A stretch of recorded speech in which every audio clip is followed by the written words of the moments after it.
പെയിൻറ്റിങ്ങിൽ വിസ്മയം തീർക്കുന്ന ഒരു പ്രവാസിയെ പരിചയപ്പെടാം. ഗുരുവായൂർ സ്വദേശിയായ ജയകൃഷ്ണൻ മ്യൂറൽ പെയിൻറ്റിങ്ങിൽ തൻ്റേതായ വ്യക്തിമുദ്ര പതിപ്പിക്കുകയാണ്. ഈ കലാകാരൻ വരയ്ക്കുന്നത് ഭക്തിയും വിശ്വാസവും കെട്ടിമണിഞ്ഞ ചിത്രങ്ങളാണ്.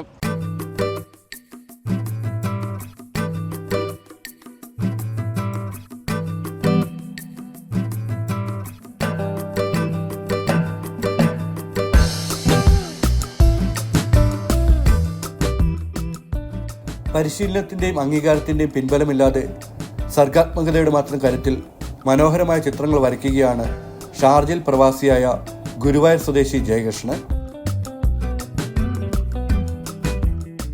കേരളത്തിലെ പരമ്പരാഗത മ്യൂറൽ പെയിൻറ്റിംഗ് ശൈലിയിലൂടെ ഈ പ്രതിഭ വിസ്മയമാവുകയാണ്. അസാധാരണമായ കൽപ്പന വൈഭവമാണ് കലാകാരന്മാരെ ശ്രദ്ധേയരാക്കുന്നത്. സങ്കല്പിക്കുന്നത് അത്ര സൂക്ഷ്മമായി കൃത്യമായി ആവിഷ്കരിക്കാനുള്ള കഴിവ് കൂടിയുണ്ടെങ്കിൽ അവർ പ്രതിഭകളായി. അവർക്ക് വിദഗ്ധ പരിശീലനം കൂടിയായാൽ പൂർണ്ണമായി. എന്നാൽ ജയകൃഷ്ണൻ ശിക്ഷണമില്ലാതെ കലാവിദ്യ വശത്താക്കിയ പ്രതിഭയാണ്.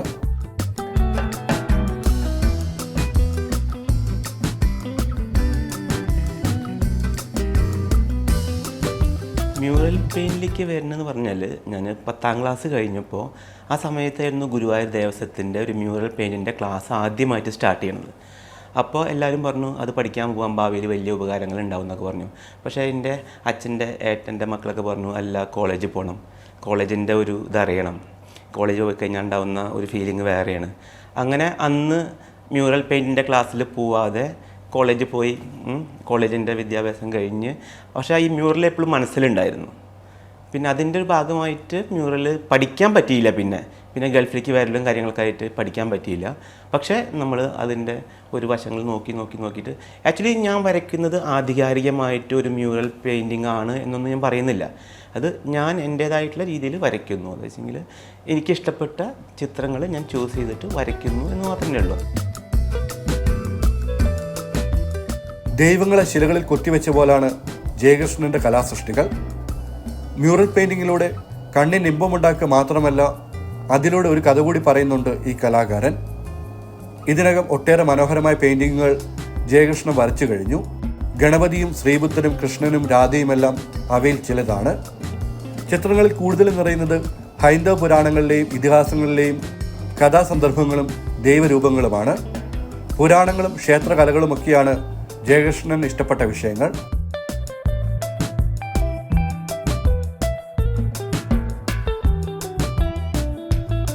ഒരു പ്രാവശ്യം വരച്ചു കഴിഞ്ഞാൽ പിന്നെ ആ ചിത്രം വരയ്ക്കാറില്ല, വേറെ ചിത്രമാണ് വരയ്ക്കാറ്. അതായത് ഒരു വെറൈറ്റി ആയിക്കോട്ടെ എന്നല്ല. പിന്നെ നല്ല ഭംഗിയുള്ള മുഖങ്ങളുള്ള ചിത്രങ്ങൾക്കാണ് കൂടുതൽ ഇത് കൊടുക്കാറ്. അതിനിപ്പോൾ എന്താ പറയുക, മ്യൂറൽ തന്നെ പല ടൈപ്പ് ഉണ്ടാവും, നീളമായിട്ടുള്ള മുഖങ്ങൾ. അതിൻ്റേതായിട്ടുള്ള കുറേ കാര്യങ്ങളുണ്ടാവും. അത് ആധികാരികമായിട്ട് പറയാനൊന്നും എനിക്കറിയില്ല.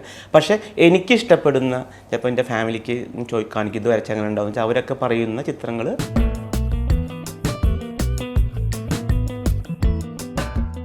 ജോലിക്കായി പ്രവാസി ആകേണ്ടി വന്നെങ്കിലും ചിത്രകലയോടുള്ള ഇഷ്ടവും ഒപ്പം കൂടി. ജോലിക്കിടയിലും ചിത്രരചന തുടർന്നുകൊണ്ടേയിരുന്നു. ക്യാൻവാസ്, ഷർട്ട് എന്നിവയിലെല്ലാം ഈ കലാകാരൻ ജീവനുള്ള പെയിന്റിങ്ങുകൾ വരയ്ക്കുന്നു.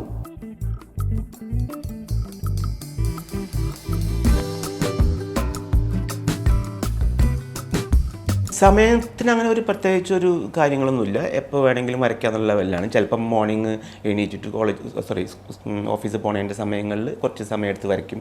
ഈവനിങ് വന്നാൽ വരയ്ക്കും. പിന്നെ മെയിൻലി നമ്മളിത് പ്രിഫർ ചെയ്യാറ് ഒരു റമദാൻ ടൈമിലാണ്. ആ പുണ്യമാസങ്ങളിൽ നമ്മളൊരു ചിത്രം പൂർത്തിയാക്കാറുണ്ട്. കാരണം അപ്പോൾ ഡ്യൂട്ടി ടൈം വളരെ കുറവാണ്. അപ്പോൾ ഉച്ചയ്ക്ക് വന്നു കഴിഞ്ഞാൽ ഒരു വൈകുന്നേരം 5 മണി 6 മണി വരെ വരയ്ക്കും. എന്നിട്ട് അങ്ങനെ ആ ഒരു മാസം കൊണ്ട് ഒരു ചിത്രം അധികം പൂർത്തിയാക്കാറുണ്ട്.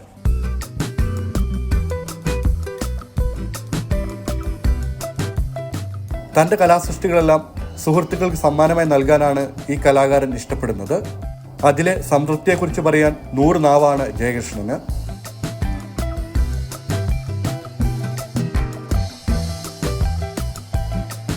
വരയ്ക്കുന്ന ചിത്രങ്ങൾ എന്താ ചെയ്യണമെന്ന് വെച്ച് കഴിഞ്ഞാൽ ഇതൊക്കെ ഒരു ദൈവനിശ്ചയങ്ങളാണ് ഇതൊക്കെ. കാരണം ഇത് ഞാൻ വരയ്ക്കപ്പെടുക, അത് ഒരാൾക്കും നമ്മൾ പൈസയ്ക്ക് വിൽക്കാറില്ല.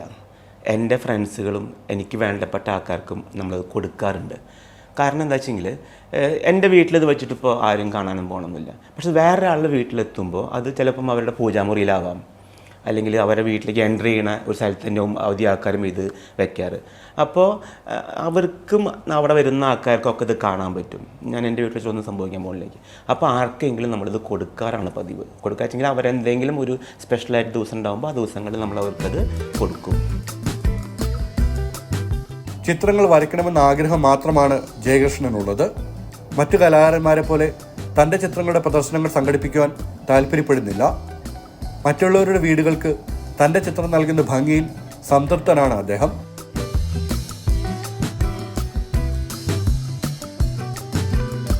ഡ്രീം എന്ന് പറഞ്ഞിട്ടുണ്ടെങ്കിൽ മാക്സിമം ചിത്രങ്ങൾ വരയ്ക്കുക എന്ന് തന്നെയുള്ളൂ. കാരണം ഈ ലോകത്ത് ഞാൻ ജീവിച്ചിരുന്നു എന്നുള്ളത് ഞാൻ ഇല്ലെങ്കിലും എല്ലാവർക്കും ഓർമ്മ ഉണ്ടാവണം ഈ ചിത്രങ്ങൾ കാണുമ്പോൾ. അത്രേ ആഗ്രഹമുള്ളൂ. ഒരു എക്സിബിഷനൊന്നും നടക്കും തോന്നുന്നില്ല. കാരണം എനിക്ക് സൂക്ഷിക്കാൻ പറ്റില്ല. കാരണം വരയ്ക്കുമ്പോഴേ ആരെങ്കിലും കൊണ്ടുപോകും. അപ്പോൾ അങ്ങനെ ഒരു എക്സിബിഷൻ എന്ന് പറഞ്ഞാൽ എല്ലാം വീണ്ടും കളക്ട് ചെയ്തിട്ട് ഒരു എക്സിബിഷൻ നടത്താൻ അങ്ങനത്തെ ആഗ്രഹങ്ങളൊന്നുമില്ല. ഇത് എല്ലാവരും വീട്ടിലിരിക്കട്ടെ, എല്ലാവർക്കും അവരുടെ ഒരു ദൈവങ്ങളായിട്ട് മാറട്ടെ, അവർക്ക് ഐശ്വര്യങ്ങൾ ഉണ്ടാവട്ടെ ഇതുകൊണ്ട്. അത്ര നമ്മൾ ആഗ്രഹിക്കുന്നുള്ളൂ. ക്യാൻവാസിലെ പരീക്ഷണങ്ങൾക്ക് പുറമെ പാചക പരീക്ഷണങ്ങളിൽ സജീവമാണ് ജയകൃഷ്ണൻ. സ്വന്തമായുള്ള യൂട്യൂബ് ചാനലിന് കാഴ്ചക്കാരേറെയാണ്. ഇതുകൂടാതെ നല്ലൊരു സംഘാടകൻ കൂടിയാണ് ഇദ്ദേഹം.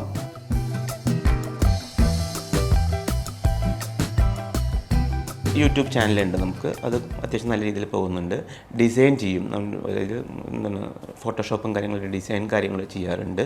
പിന്നെ എന്താ പറയുക, ഇതൊക്കെ അതൊക്കെ വേറെ പ്രത്യേകിച്ച് ഇപ്പോൾ ഒരു വലിയൊരു സംഭവങ്ങളായിട്ടൊന്നും വ്യക്തിയല്ല ഞാൻ. അതൊക്കെ ഇതിൻ്റെയൊക്കെ ഒരു ഭാഗമായിട്ട് ഓരോന്നിൻ്റെ ഭാഗമായിട്ട്. പിന്നെ കൂട്ടായ്മകൾ എനിക്ക് കുറേ കൂടുതൽ ഞാൻ കീപ്പ് ചെയ്യാറുണ്ട്. സൗഹൃദങ്ങൾ കുറേ കീപ്പ് ചെയ്യാറുണ്ട്. അത് ആണ് എൻ്റെ ഏറ്റവും വലിയൊരു സന്തോഷം. ജയകൃഷ്ണന്റെ കരവിരുതിൽ വിടർന്ന ചിത്രങ്ങൾ വിശ്വാസികളുടെ മിഴികൾക്ക് ഉത്സവം തീർക്കുകയാണ്.